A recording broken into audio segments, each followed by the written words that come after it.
Hello, and welcome to another episode of Growing for Wholesale Standards. For today's episode, we're going to talk about good agricultural practices. G.A.P. When selling to wholesale markets, buyers want to know that you're following a certain set of procedures when it comes to harvesting, washing, grading, and just your operation in general. And thus, these G.A.P procedures were created. Now, G.A.P stands for Good Agricultural Practices, and wholesale markets don't require you to be G.A.P certified, but they strongly encourage it. And in 5-6 years, it may be required. So, what exactly is G.A.P? Well, to understand this a little bit further, I'm going to jump over now to Adam Watson at Appalachian Harvest, who's just going to explain briefly what exactly G.A.P stands for and how it's used and how it applies to growers selling to wholesale markets. My name is Adam Watson. I'm the Grower and Compliance Manager for Appalachian Harvest, and we're here at the Duffield Food Hub. G.A.P is an acronym that stands for Good Agricultural Practices.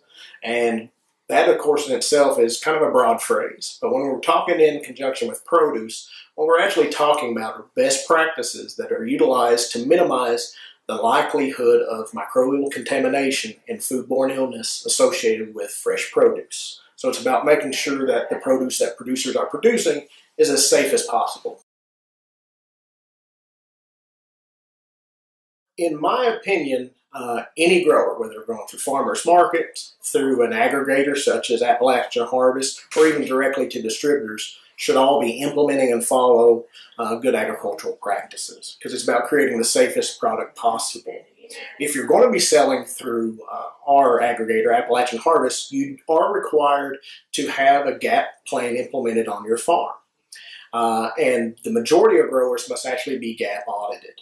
And a G.A.P audit is where a third party actually comes in and verifies that the plan you've created for your farm has been implemented and actually reviews the documentation and the proof that you have actually implemented it. G.A.P certification, or those third-party audits, are on an annual basis. So typically, once you are certified through a G.A.P audit, that certificate remains in good standing, but annually you must update it. So each year you will have to be re-audited, either by a private company, but there's also options through the federal government as well. Well, there are some costs for the farmer associated with maybe making changes on the farm. In my experience, most farmers have to make minor changes. It's not where they're totally changing the way they grow and produce. But there are minor changes they make that have some costs associated with it. But there are also the direct costs associated with the audit itself. So you'll actually be paying for the time of the auditor. And depending on the company, it may be a figure that's greater than $100 an hour. So there is a cost associated with it. So you don't normally see farmers market growers or anyone of that scale actually going through with a third-party audit. But you do see the largest growers going with a third-party audit. As part of the paperwork preparing for the audit, you will explain the scope of your farm, what crops you're growing. And so depending on what crops you're growing, it could require an auditor come out more than once. So for instance, if you're doing early season broccoli and cabbage, and then you're going to do later crops in the season, they're a little bit different. Maybe you're packing them different on the farm. So one you may be field packing, another you may be packing through a wash line. The auditor may have to come out more than once to your farm. But your G.A.P certificate would actually list the crops that you were certified for.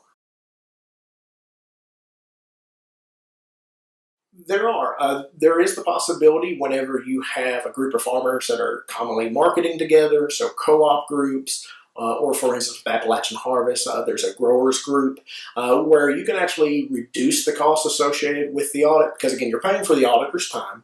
And so if the auditor is in a given area and able to do multiple farms, then the travel costs associated with there and the possibility of maybe doing more than one farm on a day reduces the splitting of those travel costs. Okay, so G.A.P really kind of lays out the best practices when I'm on my farm, when I'm harvesting. Once the produce leaves my farm, does it comply? Is there anything I need to worry about to comply with G.A.P? Well, typically there are transportation provisions within G.A.P where you're going to be maintaining it in as much of a controlled environment as possible. So, lots of times we see large harvest bins being moved by truck or trailer. They need to be tarped The bins themselves need to be cleaned prior to produce coming into them. Trailers and trucks need to be acceptably clean. And so there are requirements at all stages. And even when it comes to an aggregator such as Appalachian Harvest or to a distributor, there are G.A.P principles, and actually it's generally referred to as good handling practices, or G.A.P, you'll sometimes hear it referred as, that directly apply to those procedures. So you're looking at different parameters, different metrics, because your activities are different, but the principles are still the same to ensure that produce remains safe. Well, I hope that helps. A lot of information, and we're going to be talking a lot about G.A.P throughout the video series, so stick with us, and any questions or comments, throw it in the comment section. We'll get back to you. I hope to see you guys next time on Growing for Wholesale Standards.